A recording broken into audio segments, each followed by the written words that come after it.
VIQ, the Vehicle Intelligence Quest. How smart do you drive? Where, when, and how to use a wireless phone? It's up to you. Hi, I'm Walter Beckover, your host of VIQ, the show that asks you to make the call about driving responsibly. In this edition, we're exploring the high-octane world of vehicle smart. And I'm Cuppy Peterson, the driving force behind this series. Thanks, Walter. So anyway, where were we? Ah, yes, vehicle smarts. Some of us are awesome drivers. It just comes naturally.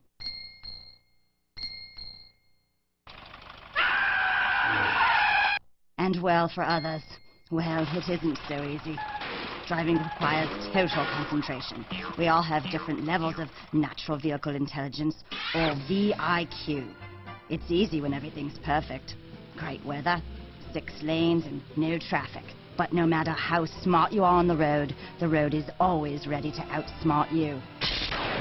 Bad weather, noisy passengers, road debris, confusing signs, distracting billboards. Conditions like that make using a wireless phone an extra challenge. And for some people, driving seems to be the last thing on their mind. They're busy eating, reading, writing, shaving, putting on makeup, among other things. Smart driving will give you the edge. That's why working to increase your vehicle smarts, or VIQ, is as important as your license to drive. In fact, it's your license to stay alive. Now get ready to challenge your VIQ. Over to my colleague, Jeremy Romero. Thanks, Koopy. That's Cuppy. Koopy? Cuppy. Koopy, right. Distractions on the road have been a concern for a long time. Can you guess when this statement was made? Some states don't want to permit radios in cars at all. Radios distract the driver and disturb the peace. That was written over 70 years ago, back in 1930 in the Farmer's Almanac.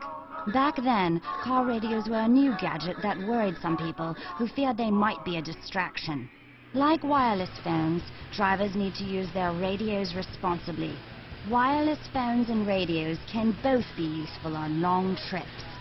Next, a chance to challenge your VIQ in another edition of What Would You Do? Check out the upcoming driving dilemma and try to solve it. And now, Jonathan Livingston with a special report. Jonathan? Thanks, Walter. There's a time and place to use your wireless phone. But how about this scenario? It's your call.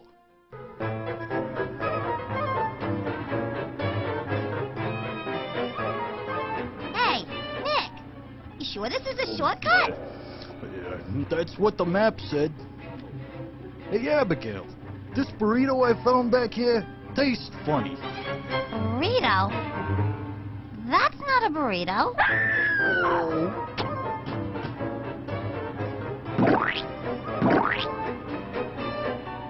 I don't feel so good.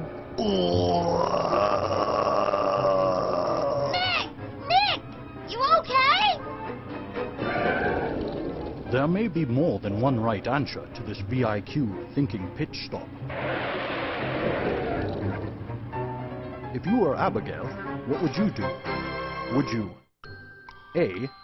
Make a quick call for help while driving, B. Pull off the road to a safe spot and make the call on your wireless phone, C. Send a quick text message while driving, D. Make a quick call using your hands-free headset? So what do you think?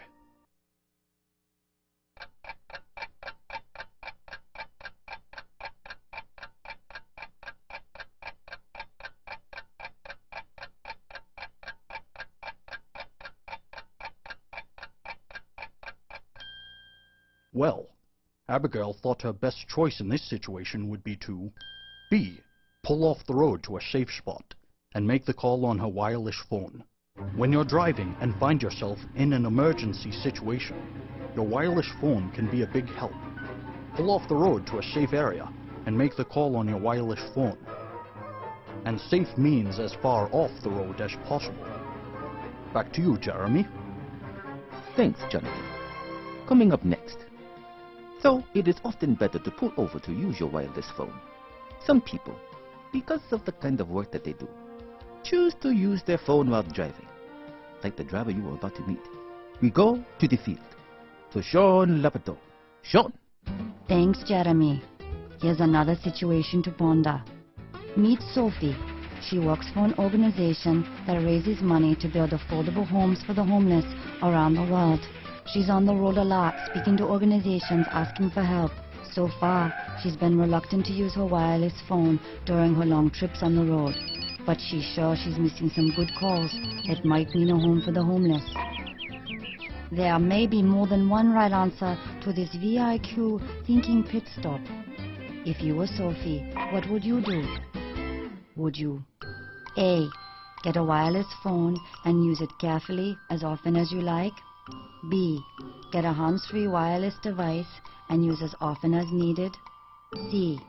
Stop the car and use a payphone when you need to make a call? D. Let voicemail pick up the messages and return calls when car is not in motion.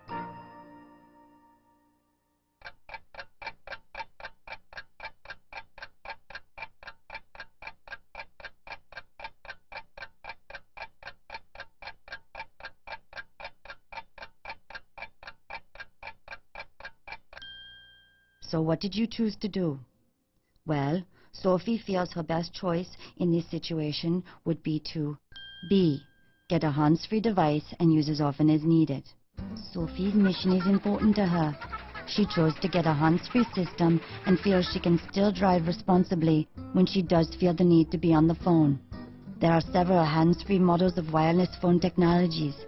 An earpiece, headset, or a hosted voice-activated system allow both hands to still be on the wheel. And new technologies are always in development. And Sophie still uses other smart wireless tips, like alerting callers that she's on the road so she can keep her calls short and make the point quickly or call them back. Back to you, Jeremy. Thanks, Sean. 2 hands on the wheel is genius-level driving. Now, we put you back in the driver's seat in another round of What Would You Do? Now, to Tracy Wickham-Purcell. Tracy? Thanks, Jeremy. Here's the situation. Oscar borrows his mom's wireless phone and takes it to the beach. He instant messages his friends to find out where they're surfing. He jumps in his car and messages his friends that he's driving to meet them, and as he's signing off, he gets a short message from his girlfriend, Trudy. Oscar, did you forget? You said today we'd go to the mall. Oscar puts his phone down in the car and drives off towards the surf spot. The phone rings. It keeps ringing. He glances down and notices that it's Trudy calling. What would you do if you were Oscar? Would you A. Just let it ring, let voicemail get the call, call back later? B. Answer and explain the mix-up to Trudy? C. Pull off the road to a safe spot and call Trudy?